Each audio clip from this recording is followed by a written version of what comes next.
Hello everyone, welcome back to my channel.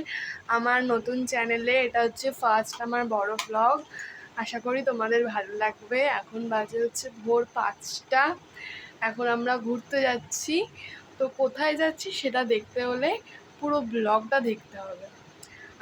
চলো এখন স্টেশনে যাব। টোটো আসবে, আমাদের একটু পরেই চলে আসবে টোটো। স্টেশনে যাব, তারপরে তোমাদের সাথে আবার দেখা করব। এখন টাটা। আমরা বাসে বসে পড়েছি। আমাদের ট্রেনে যাওয়ার কথা ছিল, কিন্তু ট্রেন লেট করেছে।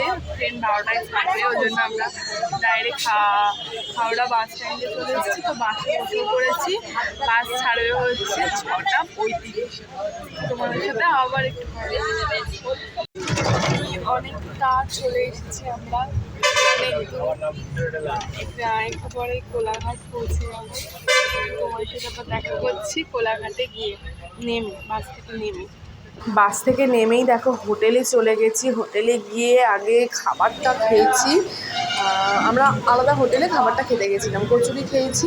তারপর আমরা হোটেলে এসে গেছি। হোটেলে এসেই ফার্স্টে খেতে গেছিলাম, এত খিদে পেয়ে গেছিলো। সমুদ্রের ধার থেকে ঘুরেও এসেছি। তারপরে খেয়ে দিয়ে কচুরি খেয়েছি, তোমাদের সঙ্গে ভিডিওটা শেয়ার করব। কচুরি খেয়ে এখন আমি রুমে এসে ফ্রেশ হলাম। আমরা আজকে হচ্ছে হোটেল সিলভারটা আছে, আর আমি এখন ব্যালকনির সামনেটা দাঁড়িয়ে আছি। আর আমার সঙ্গে আছে হচ্ছে আমার মাসি। তো দুজন মিলে এখানে দাঁড়িয়ে থাকবো। তারপরে যাব হচ্ছে সমুদ্রে স্নান করতে। সমুদ্রে গিয়ে আবার তোমাদের সাথে দেখা করছি। আমরা সমুদ্রে যাওয়ার জন্য অলরেডি ভিডিও করেছি। আমরা এখন সমুদ্রে যাব, তোমাদের সাথে অবশ্যই ব্লগ কন্টিনিউ করব।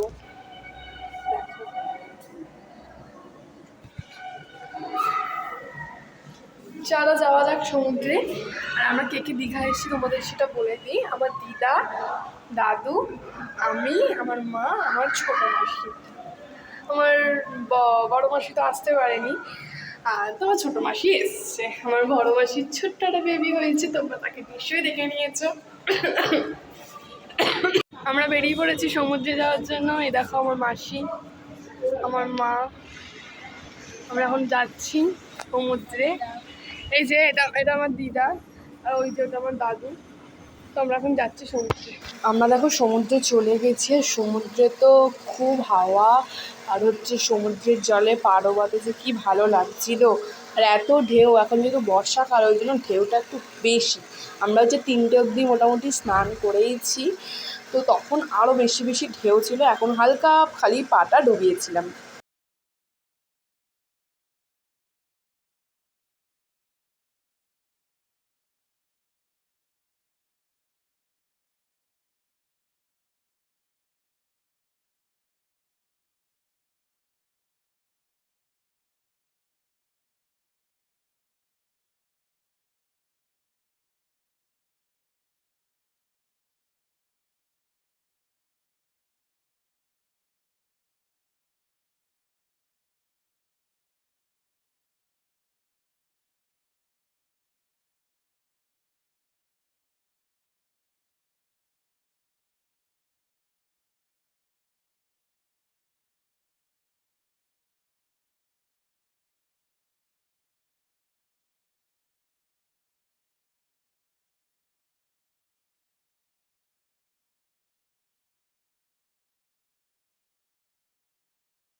দেখো বিকেলে ঘুম থেকে উঠে রেডি হয়ে নিচ্ছি ঢেউসাগর যাওয়ার জন্য। দেখো ফাইনাল রেডি হয়ে এখন বেরোচ্ছি। এখন ঢেউসাগর যাওয়ার প্ল্যান আছে, দেখা যাক কোথায় যাওয়া যায়। যেখানে যাবো অবশ্যই তোমাদের সঙ্গে শেয়ার করবো। আর দুপুরবেলা কিন্তু ঘুমিয়েছিলাম অনেকক্ষণ। 7টার সময় উঠলাম, 7:30 এখন বেরোচ্ছি। 8 ঘন্টায় রেডি হয়ে গেছি। চলো যাওয়া যাক। দেখো আমরা বেরিয়ে পড়েছি যাওয়ার জন্য। আর আমরা আছি হোটেল সিলভারটা আছে, তোমাদেরকে একটু দেখিয়ে দিলাম আমি। দেখো আমরা ঢেউসাগর চলে এসেছি, তো টিকিট কাটতে গেছিলো মা। তো টিকিটটা কেটে মানে চলে গেছি ঢেউসাগরে। এখানটা খুব ভালো জায়গা, এখানে ছবি ফবি অনেক তুলেছি, সেটা আমরা তোমার ইনস্টাগ্রাম চ্যানেলে তোমরা আমার ছবিগুলো দেখবে, আর ইউটিউব চ্যানেলে অবশ্যই আমার ব্লগগুলো দেখতে পারবে। আমার তো খুব ভালো লাগছিলো ঢেউসাগরে এসে। আমি অনেক ধরনের ফটোস তুলেছি, আর মিকি মাউস ছিল, অনেক ধরনের লাইটিং ছিল, লাইটিং করা তো অনেক কিছু ছিলই। দেখো অনেকটা ভিড় ঢেউসাগরেও। আর দেখো এই রাস্তাটা, আমি আইসক্রিম খাচ্ছি রাস্তাটার মধ্যে, আর তোমাদের সঙ্গে একটু ভিডিওটা শেয়ার করছি। দেখো এখানে কতটা লাইটিং আর কতটা সুন্দর জায়গাটা। আমার তো খুব ভালো লাগছিল এই লাইটিং আর এই সুন্দর জায়গাটা দেখে। আমি অনেক কটা ছবি তুলে ফেলেছি। আর দেখো আমি আইসক্রিম খেতে খেতে যাচ্ছিলাম, সমুদ্রের ধারে রীতিমতো চলে এসেছি, ফাইনালি চলে এসেছি। এত হাওয়া, অনেকক্ষণ সমুদ্রের ধারেই কাটালাম, অনেকটাক্ষণ রাত্রি মোটামুটি 10টা অবধি সমুদ্রের ধারে আমরা কাটিয়েছি। দেন দেখো এই আইসক্রিমের এটা আমি করলাম, এটা তোমরা মিউজিকের সাহায্যে দেখো, আমি আর কিছু বলছি না মুখে।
আইসক্রিমের ওটা করে আবার দেখো সমুদ্রের সামনে একটু ওল্ড দীঘা বিচটাতে আমরা চলে এসেছিলাম। ওল্ড দীঘা বিচটাতে একটু দাঁড়িয়ে একটু কিছু কেনাকাটা করলাম, সেটা তোমরা অন্য একটা ব্লগে দেখতে পাবে। কিছু কেনাকাটা করে দেন আমরা চলে গেলাম হোটেলে খেতে। আমরা হোটেলে দেখো বসে আছি, আমাদের খাবারটা দিচ্ছে, আমরা সবে অর্ডার দিয়েছি, দিচ্ছে আমাদেরকে। দেখো এখন হয়ে গেছে অনেকটা রাত, আমরাও ডিনার করে চলে এসেছি। আজকের মতো ব্লগটা এখানেই এন্ড করছি। সবাই খুব ভালো থেকো, সুস্থ থেকো। দেখা হচ্ছে দীঘা পার্ট 2, মানে ডে 2 ব্লগ নিয়ে। আজকে তো ডে 1 হলো, তো কালকে ডে 2 হবে। তো তোমাদের সাথে সেই ব্লগটা কালকে আবার শেয়ার করবো। এখন টাটা, আশা করছি এই ব্লগটা তোমরা কালকে সকালের মধ্যে পেয়ে যাবে।